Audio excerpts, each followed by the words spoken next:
Baik, assalamualaikum warahmatullahi wabarakatuh. Jumpa lagi di Setiawan Official di segmen ceritaku.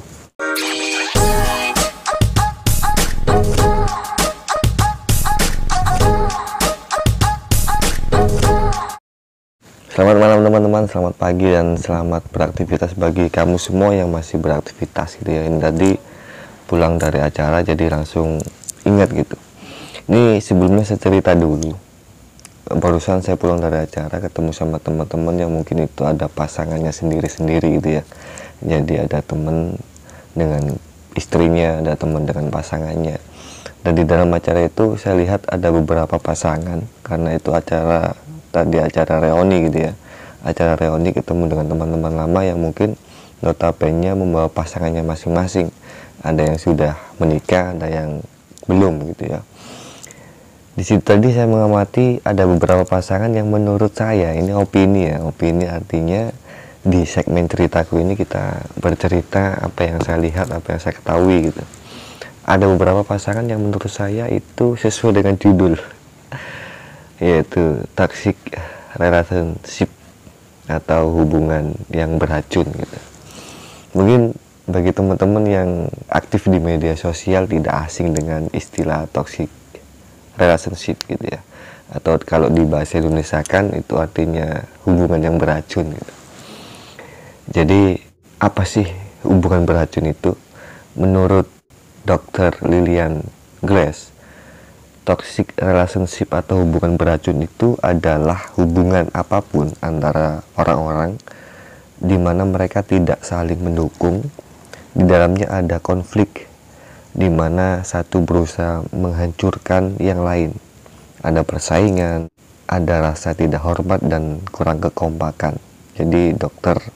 Lillian Glass ini penulis buku Toxic People. Jadi itu tadi pengertian dari toxic relationship atau hubungan beracun. Sebenarnya dalam suatu hubungan itu memang banyak lika-likunya, ada senang, ada bahagia, ada masalah dan sebagainya.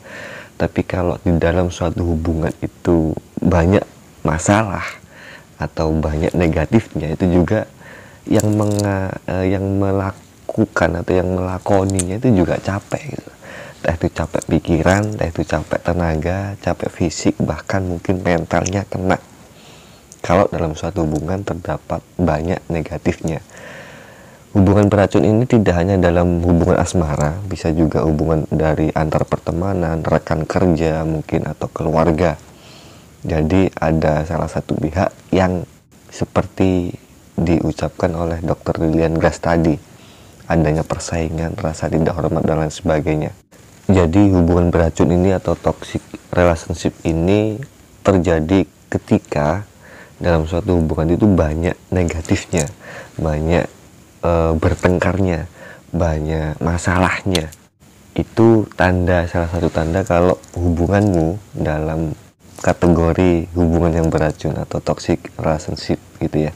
Di dalam hubungan yang beracun ini sang pelaku ya, atau antara dua orang ini pasti di dalamnya yang pertama dia akan merasa cemas, dia akan merasa sedih, tidak bahagia, tidak nyaman, terus juga cemas yang berlebihan, terus juga tidak menikmati hubungan yang sehat, tidak merasakan bahagia, atau pada saat menjalani hubungan itu tidak sewajarnya gitu. Yang pada umumnya pada saat kita melakukan hubungan dengan orang lain itu kita pasti, kalau normal itu pasti senang gitu. Senang, bahagia, nyaman dan sebagainya. Tapi di hubungan yang beracun ini si pelakunya atau yang melakukan ini pasti kebalikan dari itu, jadi merasa cemas, kecewa, sedih dan lain sebagainya yang bersifat negatif. Itu biasanya tanda bahwa hubunganmu adalah hubungan yang beracun. Di dalam hubungan yang beracun ini juga biasanya kamu yang menjadi korban itu kamu akan merasa putus hubungan dengan diri kamu sendiri. Kamu sudah tidak mengenal dirimu, kamu sudah tidak mengenal siapa kamu sebenarnya atau yang dulu pada saat sebelum berhubungan dengan dia. Kamu lupa dengan identitasmu karena orang yang manipulatif ini akan membunuh karaktermu secara perlahan-lahan, akan membunuh identitasmu secara perlahan-lahan dengan tidak sengaja. Mungkin awalnya dengan tidak menghormati dirimu, yang mungkin pertama sekali, dua kali mungkin masih dia menganggapnya itu bercanda dan sebagainya, mungkin dengan memanggil nama yang tidak bagus, atau mungkin kalau kita dijawab biasanya memanggil dengan sebutan yang kasar, itu biasanya sekali dua kali, tapi itu perlahan akan membunuh karaktermu dan akhirnya kamu tidak kenal dengan dirimu sendiri gitu. Dan juga seorang manipulator itu biasanya akan membunuh karaktermu dan selalu mengontrol secara berlebihan. Ingat, mengontrol secara berlebihan atau mengendalikanmu secara berlebihan. Kamu harus makan ini, nggak boleh makan ini. Kamu harus pakai baju ini, nggak boleh pakai baju ini. Kamu pada saat kamu melakukan aktivitasmu tidak bersama dia, kamu dikontrol. Kamu keluar sama siapa, ngomongin apa, di mana, itu pasti dikontrol sama dia, sang manipulator tadi. Intinya dia tidak suka pada saat kita melakukan aktivitas kita sendiri tanpa dia. Dan nanti akhirnya kamu akan jauh dengan teman-temanmu, kamu akan lupa dengan identitasmu siapa, kamu akan lupa dengan kebiasaanmu, karena dia selalu mengontrol secara berlebihan. Dia selalu mengatur kamu secara berlebihan, mulai dari makanan tadi, mulai dari pakaian, kamu berhubungan dengan siapa saja, ketemu dengan siapa, di mana, ngomongin apa, itu dikontrol sama manipulator tadi. Itu nama toxic relationship atau hubungan yang beracun, hubungan yang tidak sehat. Dan seorang manipulator ini dia sulit minta maaf. Meskipun dia salah, dia akan sulit minta maaf kepada kamu. Sulit minta maaf meskipun dia salah. Jadi kamu itu dibuat agar kamu menjadi seperti dirinya. Kamu dibuat agar kamu menjadi seperti dirinya, bahkan mungkin bertolak belakang dengan kepribadianmu. Kamu akan dipaksa untuk menjadi seperti dia gitu. Kamu akan dipaksa menjadi seperti dia. Pada saat sang manipulator ini tidak kamu turuti keinginannya, dia akan bersifat agresif. Dia akan marah kepadamu, dia akan diam kepadamu, dia akan cuek kepadamu selama mungkin.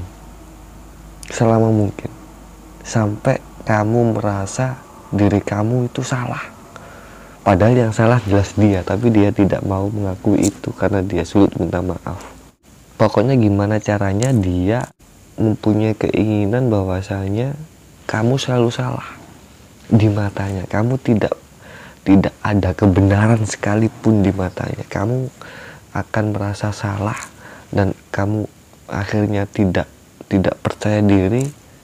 Kalau itu lama kelamaan terus dilakukan, akhirnya kamu bertanya kepada dirimu sendiri, apakah saya ini gila gitu. Bisa-bisa seperti itu kalau sudah akut.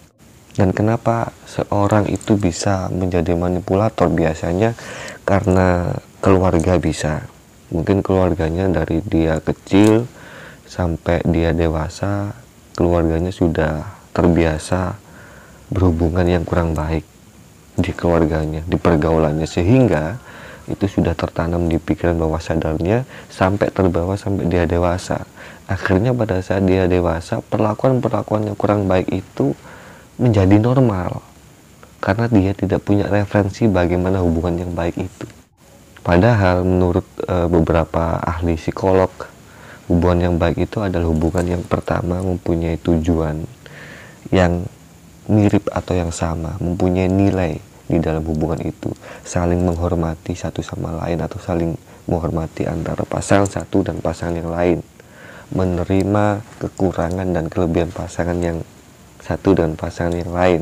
Artinya saling menerima, kekuranganku ini, kekuranganmu ini, saya tidak terlalu memperdulikan kekuranganmu, saya akan berusaha menutupi kekuranganmu. Begitu juga sebaliknya, mempunyai rasa percaya tanpa ada paksaan dari masing-masing pasangan.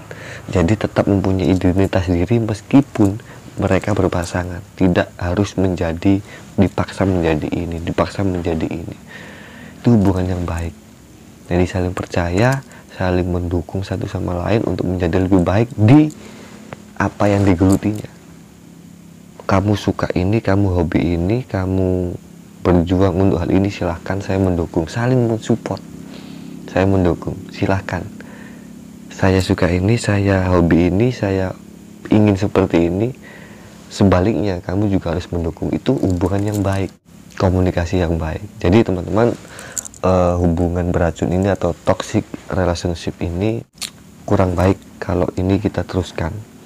Jadi tadi ciri-cirinya sudah saya berikan, dan prinsip saya, sebuah masalah apapun itu masalahnya bisa dibicarakan dengan baik, bisa dibicarakan dengan kepala dingin, bisa dicari solusinya. Apapun masalahnya pasti ada solusinya yang terbaik dengan cara komunikasi yang baik. Kalau dengan cara komunikasi yang baik, dengan cara berbicara yang baik, dengan cara mencari solusi yang baik itu tidak berhasil, alangkah baiknya kamu menghindar atau keluar dari hubungan yang beracun ini. Semua terserah kamu. Terima kasih. Assalamualaikum warahmatullahi wabarakatuh.